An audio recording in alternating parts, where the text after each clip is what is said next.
Hey there. The tuk-tuk behind me has seen some better days. We acquired it like in 2018, if I remember correctly, and we used it regularly until last year, where we started having some mechanical problems, and so we just parked it and did not use it. But I do miss riding it, and so does my wife, so we decided to fix it and start using it again.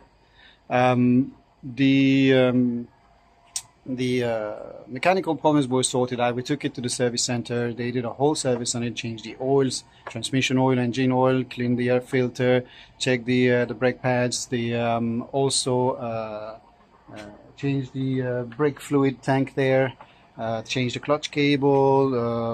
I can't remember, changed the spark plugs. I mean, they did quite a lot of things which were which made it run much nicer. We also changed the battery that was dead. So yeah, we've already spent quite a bit of money on this, and it runs now, but it still needs a lot of TLC. It's very much rusted everywhere. That's the inconvenience of living close to the sea. And yeah, ideally we would like to get it looking brand spanking new again. So hopefully in the near future we'll be able to do that. We used it for traveling. We actually traveled all the way to Sikihor with it as a family, and we just loved it, and we'd love to do more of these travels. Today what I'm going to do is simply look after a tiny little thing, tiny little detail that is always useful when traveling. We like to charge our phones and listen to music through the phones or things like that. So by default there is an auxiliary outlet power here. We actually lost the cap of it a year ago, or a year and a half ago, and as you can see it's quite rusty inside, and from my point of view these are kind of outdated anyways. They're kind of obsolete. So what I'm going to do today is change it and replace it by one of those USB power plugs. So like this one here, just got it on like this one here. So two slots, and the in the middle here should show us as well the battery power. So it comes with the screw at the back to put at the back, and then two plugs, which I may not actually use. Bought this on Shopee. I'll put the link in the description. So the idea is to put this one here instead of this one. I've already started dismantling this one before, so I could check the size and make sure that it was correct. And then also check the plugs, what kind of plug it is and so on. So as you can see, it's pretty rusted, so not very useful. Okay, so let me set the camera. I'm going to remove this one. So first remove the dash here, this whole dash here, so I have more access to the cable. Remove the auxiliary power and just put in the new one. Okay, so first I'm going to remove the 6 screws that are holding the dashboard here, and then some on the other side there. And then I'm going to be able to access the cable from underneath and have a little bit more space to play with it. Okay, so the screws are off now, so you can remove the actual dash and put it a little bit to the side behind, so I can have a little bit more access. So last time what I did is I pushed from the back here to be able to remove it. I had to push really hard because, well, the plastic around here is basically holding on very tight here. Yeah, so I just push hard basically, and for me I didn't care about breaking the piece here because, well, I'm not going to use it for sure. That's a given for me. So then I can unplug it. Okay, and yeah, as you can see as well, quite a bit of corrosion. I'm not sure, yeah, quite a bit of corrosion on it. Definitely useless thing. Yeah, this is going to the trash. Right, so now the plug here, as you can see, is kind of a T-shaped kind of thing, which is not the same as the new one. But here's the back of the new one. New one is just simply two flat prongs, just that's it, just like that. So that plug is not actually exactly going to work. And yes, I could use the one that are provided with the new one, but I'm thinking I might actually be able to, let me see if I can get the cable around here. I might be able to just simply separate them from the plastic, from the black thing here, remove them from inside, and try to use them as they are. So I'm going to try and cut through that plastic, try to get them out, and then I'll probably just put some shrink wrap on it, and that's it, and use them as they are. I don't really like cutting cables if I don't have to, so if I can do that, that'll be easier for me. So yeah, let me try to do this. Let me try to remove the plastic around the plugs here.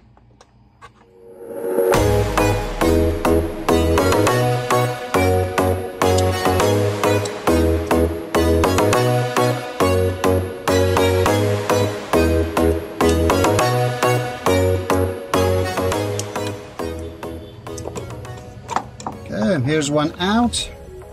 Let's see if I can get the second one as well.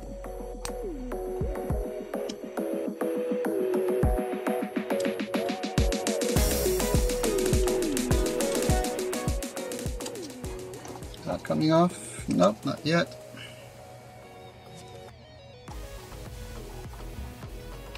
And if I can cut that plastic, it'd be even better, to be honest with you. There we go, coming off. Right, so the main thing is, I know that this one is my positive. Oops, sorry about this. This one here is my positive, but I am going to double check it to make sure that's the case before I do anything and before I plug the other ones. Also, I can see this one, I probably pushed it down a bit. I'm going to try to see if I can make it a little bit tighter. Okay. Might have to use my pliers and bring it closer. Okay. Yeah, I'm going to use my pliers, try to bring it a bit tighter as well. Okay, let me see if that fits. It does, but it's a little bit loose, so I'm going to try to make it a little bit tighter. Alright, let's check first if the power is, which one is positive, which one is negative. Let's just confirm. Okay, so let's check our positive and negative, and then we'll install the new plug in there. So this, I believe, is my positive. This is my negative here. Do we have our 12 volts? Here we do. Oops, sorry, there we go. We have our 12 volts. So I'm correct. So okay. So before I do anything with these, I'm going to remove the fuse that's relevant for this. So I already identify where it's at, and I'm just going to remove it. There we go. Cut the fuse out. So it's the 10 amp. So at least if these two touch, it's not gonna blow it. Okay. Now what I'm going to do is actually I'm going to shrink wrap those. Let's see if this would fit. Okay, perfect. Right, so that one would be okay.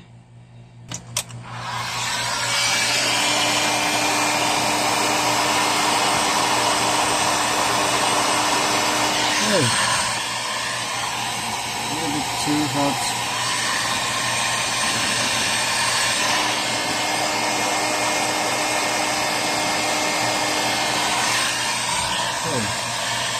That's one done. And try and get the second one as well.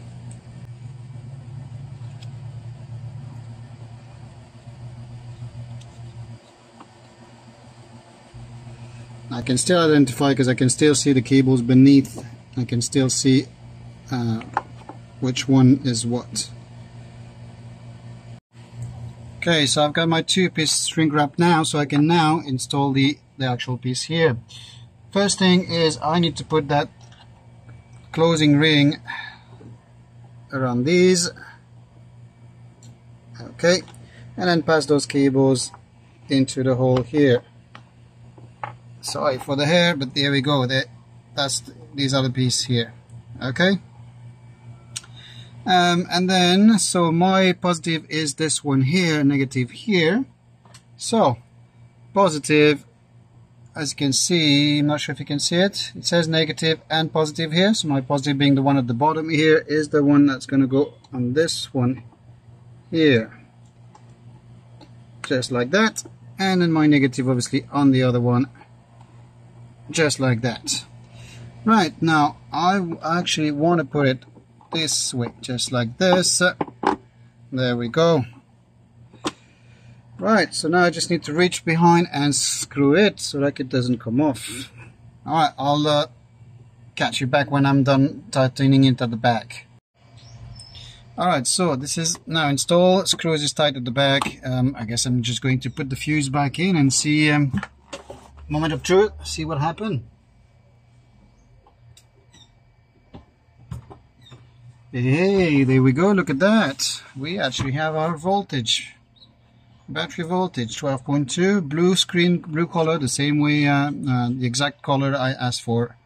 I'm not sure if you can see it. See, there you go, 12.2, and this button supposedly turns it off. Yep, there we go, on and off. Awesome. All right, I'm going to put back this one here, and then we'll just run some tests, try to plug a phone and see if it works. Right, so our dash is back on. And it's still working all good. Now I'm going to try and test it and see what the voltage, the power of the battery is when starting the engine.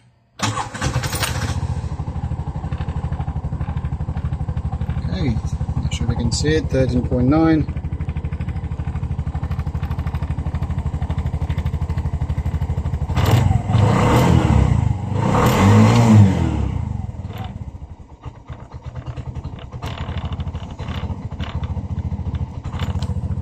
Okay, that looks good to me. Now let's see if phone is charging.